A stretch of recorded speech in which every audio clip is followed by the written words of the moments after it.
After moving into this Greek-style building for over a week, I couldn't shake off the eerie feeling. The statues of the gods in the lobby, though old, were incredibly lifelike.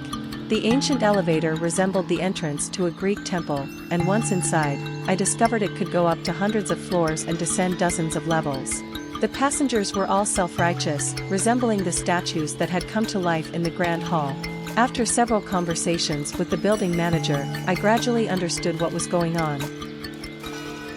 As it turned out, this building was the Mount Olympus Tower, and the inhabitants were none other than the gods of Olympus.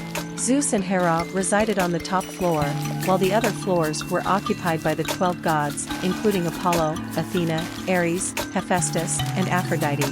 The underground levels were under the jurisdiction of Poseidon, the god of the sea. Going further down, you would reach the shores of the River Styx, the realm of Hades, the god of the underworld. I was shocked to hear this, and upon closer inspection, the blind caretaker turned out to be the priest of the Greek temple. Finally, I understood the meaning behind the words my friend, who had asked me to manage vacant rooms, left me before departing. Since you love Greek mythology so much, why not live with the gods? Well, it was indeed an opportunity to interact with the gods. While I may not have become an enlightened immortal, at least I wouldn't catch COVID-19 or be abducted by monsters while playing online games. Since I was here, I might as well make the most of it and learn about the lives of the Olympian gods. Before long, I noticed that the goddess Hera was the most frequent passenger in the elevator. Despite being Zeus' lawful wife, she always seemed restless, constantly visiting different floors in search of her husband. I heard that although Zeus had boundless power and was extremely lustful, he was also notorious for being afraid of his wife's wrath. Every time he went out for a hunt, he would transform himself into a fly, a mouse, or a bird, sneaking out of the elevator. That's why the caretaker warned me never to swat flies or catch mice inside the elevator. Once, Zeus transformed himself into a golden bull and seduced Europa, the Phoenician princess, carrying her away and running away with the beautiful woman. This escapade led to the creation of the continent of Europe and the constellation of Taurus in the sky. Not long after Hera scolded him, he went on to seduce the beautiful youth Ganymede.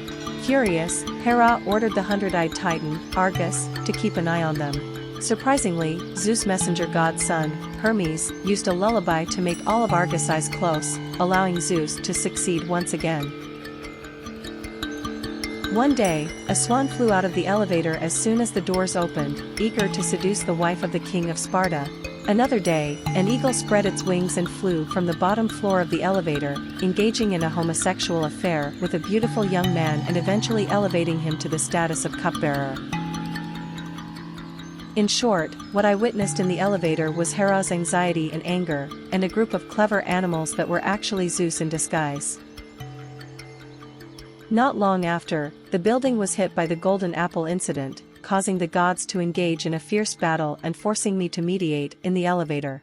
The trigger of the event was someone with evil intentions who wanted to present a golden apple to the most beautiful goddess, thus sparking jealousy and rivalry among the goddesses.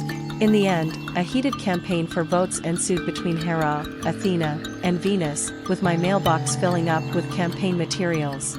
Venus ultimately won thanks to bribing the judge, but it triggered the Trojan War. Venus assisted Paris, the judge of the Golden Apple, in abducting the beautiful Helen from Sparta to the city of Troy, angering the Greek coalition and eventually leading to the 10-year-long Trojan War. Fortunately, on Earth, it lasted 10 years, but in the heavens, it was only 10 days. Every day, I witnessed Athena aiding the Greek forces and Ares supporting the city of Troy, fighting in the elevator, the Grand Hall, and even descending to the underworld floors. I worried that the war would affect the lives of ordinary people, but it turned out fine. The sun god Apollo continued to drive his chariot across the sky, flying from dawn to dusk without fail. Zeus carried on his affairs as if nothing had happened, while Hera continued her jealousy and caught Zeus in the act.